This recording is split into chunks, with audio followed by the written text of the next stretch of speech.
Hello, children. It's nice to meet you once again with the continuation of our 10th standard history portions. Okay, we'll be starting with the recapitulation part from the civil disobedience movement, which we started. As per the syllabus, we started with civil disobedience movement, its causes, and reaction to the Simon Commission declaration of Purna Swaraj at Lahore session of 1929.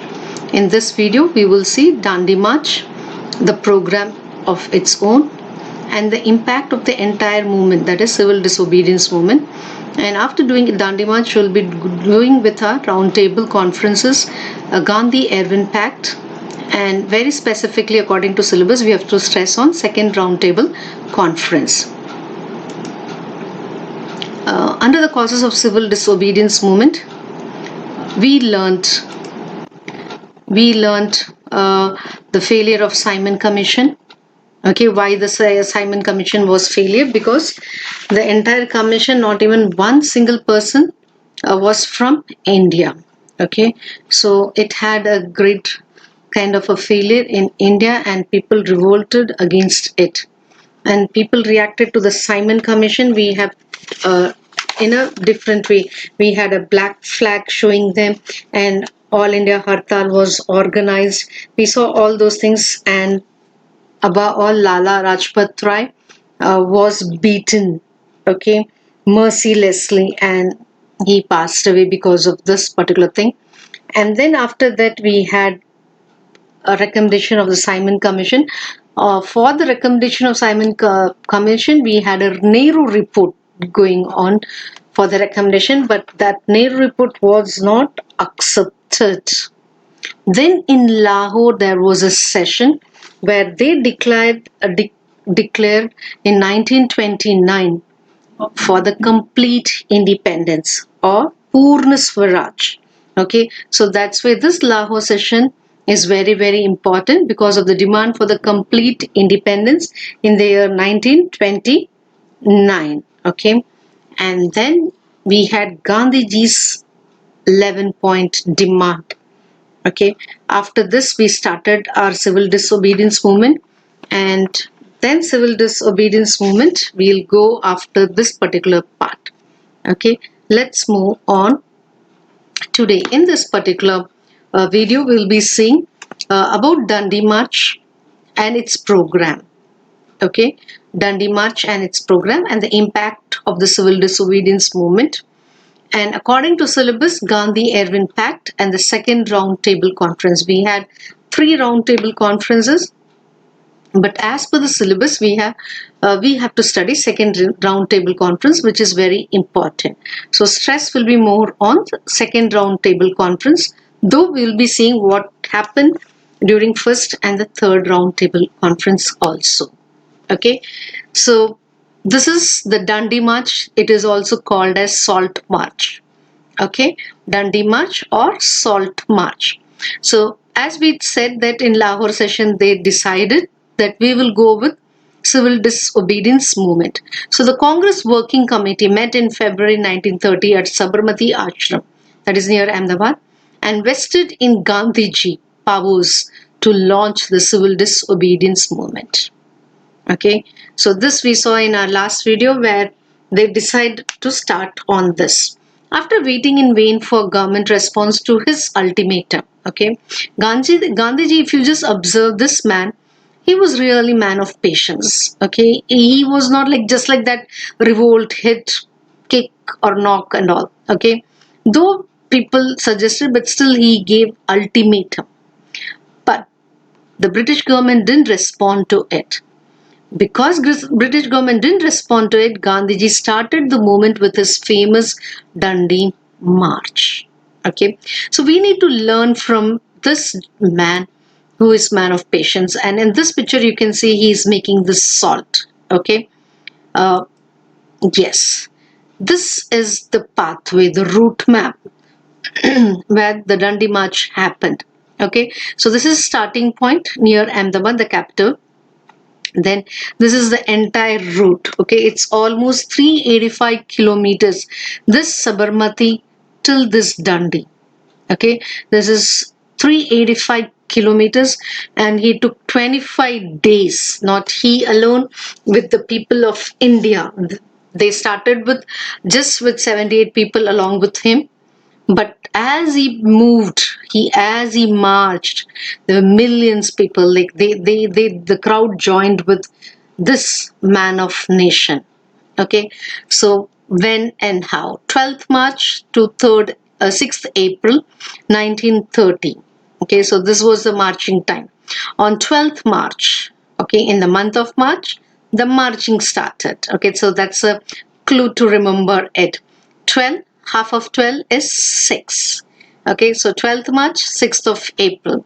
12th March, Gandhi began the historic march with 78 followers belonging to every caste and religion, from Sabarmati Ashram to Dandi, a village on the Gujarat sea coast. So if you just see the entire march, it's a Gujarat area. Okay, so down south they are coming to Dandi, the sea coast.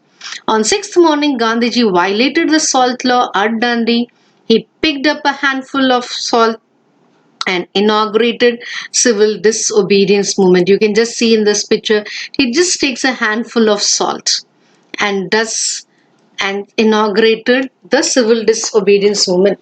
Like usually during our sports day and all, we'll have a pigeon fly and we will say the sports meet open. Here we can see Gandhiji taking handful of salt and declaring it a civil disobedience movement. Okay, so this is the route map. It's just for our mind thing. And as I said, the clue how to remember, in the month of March, the march started from 12th March, and 12 half is 6. Okay, till 6th of April it went on. Okay, this is one of the most important, or you can say the very important statement made by the father of nation. Okay, he declared, with this, I'm shaking the foundations of the British Empire. Okay, with this, I'm shaking the foundation of the British Empire. So, Gandhiji shook the foundation of the British Empire. There is no doubt about it. Okay, it was a simple act of standing up against injustice. Gandhi shook the foundation of the British Empire. So simple act, a small act. Okay. He showed, what did he show? He showed that by working together, he started with 78 people, but as you read the text of his biography, you will see people joined the march. There were hundreds of people when he finished his march. Okay. So he showed that by working together and people of conviction and courage, okay, and the small act, okay, it can be a small act, a grain size of a salt also, but it can make an enormous difference. Okay, so remember children, in a life, simple thing, small thing, but with conviction, with courage, we can make a lot of change. Okay, now there's a question in board pattern. Every time, it's not only the history we learn from the personalities, we also learn why did Gandhiji took salt, why not any other commodity or product. Okay, salt is basically perhaps the most essential or the basic. Okay, after air and water, or you say food, shelter, salt. Even in sweets we add pinch of salt. Okay, why not some other product? So he had selected to attack the salt laws. See, it's a salt law. Okay, you can just see, because the salt tax affected all sections of society, especially the poor. Gandhiji breaking the salt law marked the beginning of civil disobedience movement. So it's your 2 marks question in section A. Why salt? Why not some other thing? Or why did he take this? Likewise, you can get your questions in the board. Okay. Next, we are moving on to the civil disobedience movement. Under that, Dandi March, and under that, we are going to do program. Now, how did or what did they did? Okay, the program is classified into 5 different parts. Now, whenever you will see these points, it's like my notes or my PowerPoint is basically from exam perspective, also made it very easy. 2 mark question, first 2 points. Okay, if it is in structure, based upon the number of mark allocated for the particular question. So this is how you will learn, and this is why it is very important. So here the first program is all the village and thousands of cities of coastal area should violate the Salt Act by preparing salt from the seawater. So he requested all the people, those who are living around the coastline, will prepare the salt. Number one. Number two, students should boycott the government schools and colleges, and government employees should desert their jobs. So students will boycott the schools and colleges, and the employees will desert the jobs. That means they will leave the job. See the amount of sacrifice people have done. The small children and the employees. Picketing should be staged in front of wine, opium, and the shops dealing in the foreign goods. So people said we have to break everything. So whatever the foreign products were sold anywhere, just go picket it. Okay, foreign clothes should not be brought and used. It should be burnt openly, not secretly. Openly, so that British can see that we don't want their products. Okay, the government should not be paid taxes, including the land tax. This fifth point is very important, which makes a difference between civil disobedience movement and the non-cooperation movement. In civil disobedience movement only, we stopped paying the taxes. In non-cooperation movement, we have just not cooperated with them, but we were following the rules and regulations and all other things. Okay, now this movement also, Dandi March, if you see, he didn't did any hitting, killing, or burning, or anything. It was a peaceful, it was a passive resistance. Okay, passive resistance is a very strong resistance. Okay, so generally students get confused between, when they start learning, what is the difference between non-cooperation and civil, because there also we talk about boycott, there also we talk about students not going to school, here also we talk the same thing. Then what is the difference between the non-cooperation movement and the civil disobedience movement? There is a difference, children. Number one, it started in 1921 and it 1930. And why did it start? It got started because of Raoult Act and Jallianwala Bagh massacre. Whereas here it was, you remember, Gandhiji gave ultimatum to the British government, and that ultimatum is called as Gandhiji's 11 demands, which was rejected. Okay, so in 21, 30, after Raoult Act and Jallianwala Bagh, and this is after Gandhiji's 11 point. In this movement, people were asked not to cooperate with the British. Whereas here, it involved non-payment of taxes, land revenue, and violation of laws of different kinds. So this is your key word, key point, key sentences. Please do remember, the second point makes the entire difference. The first is also difference, but still the second is the major difference, or which makes completely different. Moving on to third difference. It was withdrawn by Gandhi in 1922. Why did they withdraw the non-cooperation movement? Due to the violent incident at Chauri Chaura, that is in Uttar Pradesh. This movement was withdrawn. Actually, civil disobedience movement. First time Gandhiji will withdraw, and after second round table conference, again there will be renewal of civil disobedience movement. Okay, so the first withdrawn only here it's written the 1931. This movement was launched in order to unify Hindus and Muslims and attain Swaraj. Whereas this movement was launched basically to attain Purna Swaraj, that Lahore session, I think you remember, children, very important, very important. Purna Swaraj, or complete independence. Then, do you think British could have watched us doing all these things, like boycotting or picketing or burning cloth? Do you think British could have just watched us, what we are doing? No, they did repression. What were their repression? British government resorted to repression and terror. The Congress was declared illegal organization. Imagine, children, those were illiterate population or innocent population. They could have thought Britishers are saying correct only. So they declared Congress as an illegal organization, and severe restrictions were imposed. And Gandhiji's they were not allowed to do anything. Okay. More than 60,000 persons were put behind bars for various terms of imprisonment. Okay, just because they were doing the freedom fight. All the important leaders of the movement, including Mahatma Gandhi, were arrested and put behind bars. Please remember this point, children. Now, Gandhiji is in jail. Okay, we started with Dandi March.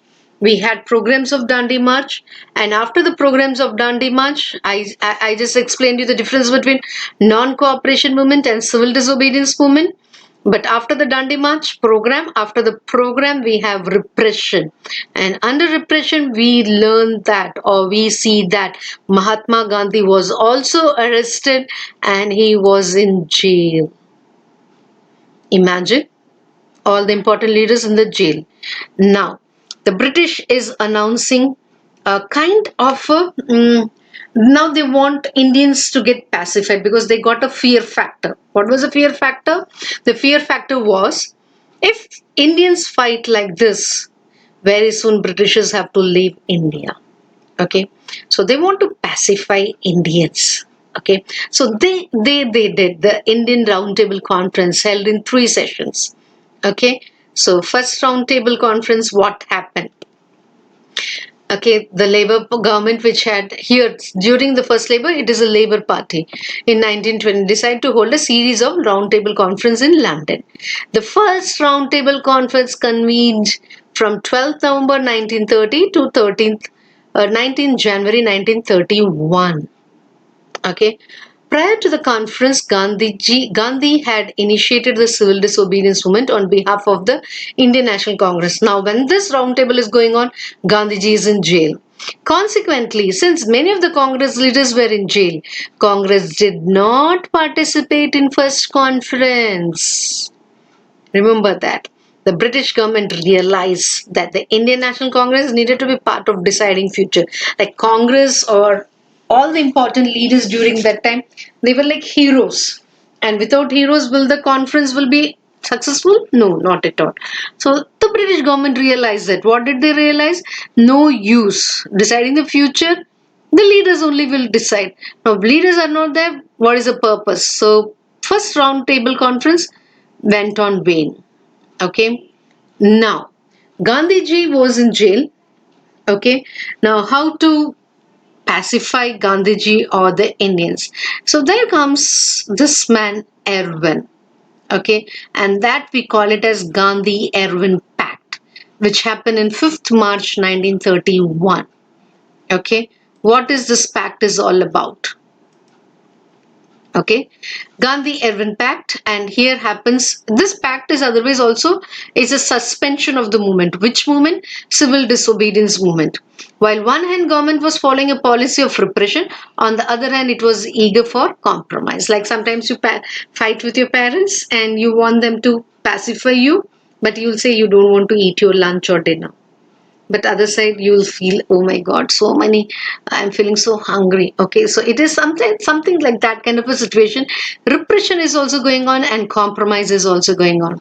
So who were the mediators? Sir Tej Bahadur Sapru and Dr. Jaker played a role of mediators between whom? Congress leaders and the British authority.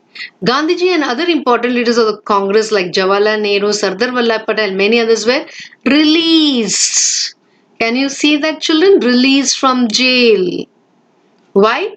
Because they have to pacify, or else this movement will be very rigorous, and who knows, god, if god willing, they could have got independence that time itself. So negotiations for settlement began in January 1931. So on March 5th 1931, the Gandhi Erwin Pact was signed. Okay, now before agreeing everything, the Indians had one demand kept and Gandhiji had some demands. So what did Gandhiji kept for the British government? They have to, the government have to agree, or they agreed, withdraw all the ordinances. Okay, so whatever temporary laws were there to beat or to uh, put the people in jail and all those things were has to be stopped. Release all political prisoners except those guilty of violence. Those who really have done harm, they can be in the jail. All others must be out. Restore the confiscated properties of the Satyagrahis. Britishers actually took a lot of land, Indian land from the Indians, and they had those Indian property. So now Gandhiji said you have to give those land to the respective person. Permit the free collection or manufacture of salt by persons near the sea coast. Before that, we were not allowed to make our own salt. Okay, but after this, we were allowed to make our own salt. And then Edwin also said you have to do two things. What are they? You have to suspend the civil disobedience movement and you have to participate in the second round table conference. Okay, so both had a mutual understanding and they agreed upon. Okay, so this was the moment, this how it all began.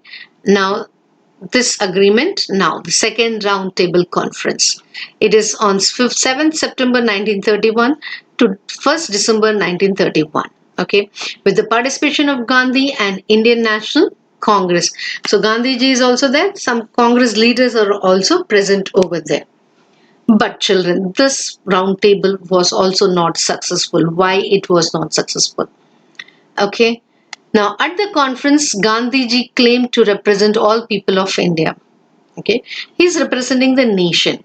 This view, however, was not shared by other delegates. What do they mean by that? That means Gandhiji feels that we should not be divided on the basis of religion, language, or caste, or color, or creed. But this Britishers were quite smart enough. In fact, the division between many attending groups was one of the reasons why the outcomes of the second roundtable conference were again no substantial results regarding Indians' constitutional future. In this, if you go in detail, they spoke about the minorities. Here I have specified. It was created and interests of minorities were safeguarded by the McDonald's Communal Award. So the preference were given the lower caste or the group or the caste which is in less in number, they have to be safeguarded. So again, like Britishers were trying to divide us, which Gandhiji felt it's waste or not good. Okay, so meanwhile, civil unrest had spread throughout India again, and upon the return of India, Gandhiji was again arrested. Please see, Gandhiji was again arrested. Okay, and Gandhiji, what he did, he did the renewal of civil disobedience movement. So once he came back to India, again there was a renewal. Okay, but he before that he wanted to talk with Viceroy Wellington, but they refused it because see again he is man of patience. It shows because he didn't agree. The Congress passed a resolution for the renewal of civil disobedience movement on January 4, 1932. Gandhiji was arrested. Government again started the repression. They issued ordinance. They assumed the special powers.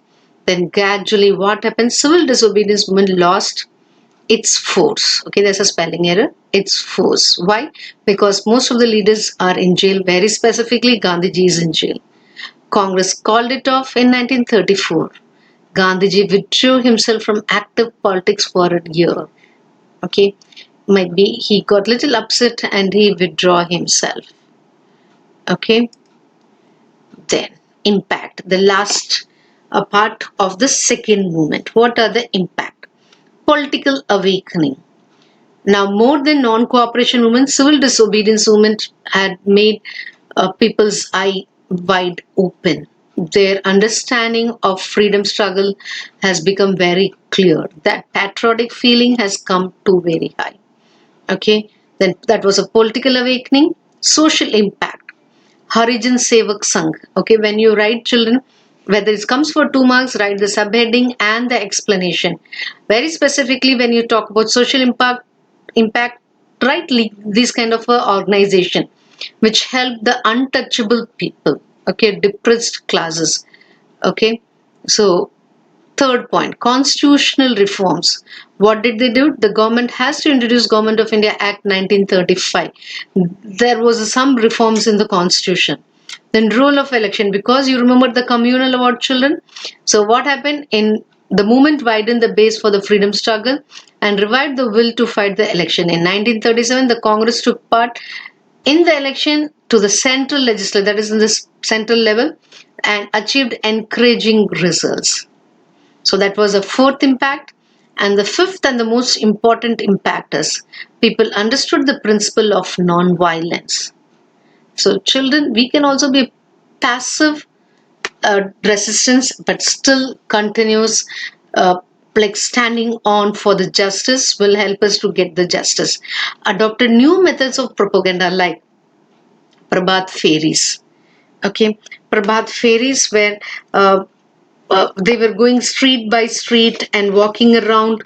Okay, and they were talking about all those things and singing patriotic songs, and men and women were like, we go for carols, they went for Prabhat fairies. Okay, then Vanara Sena, this is where little Indira Gandhi, okay, Rahul Gandhi's mother, in Indira Gandhi, she was like Jawaharlal Nehru's daughter at that time. She had this Vanara Sena. Small children would go and do some patriotic work or some freedom fight. Then Manjari Sena, where girls were working out to get the freedom. Then there were handwritten patrikas which was distributed to the people. And that is how this impact of civil disobedience movement we had. Okay.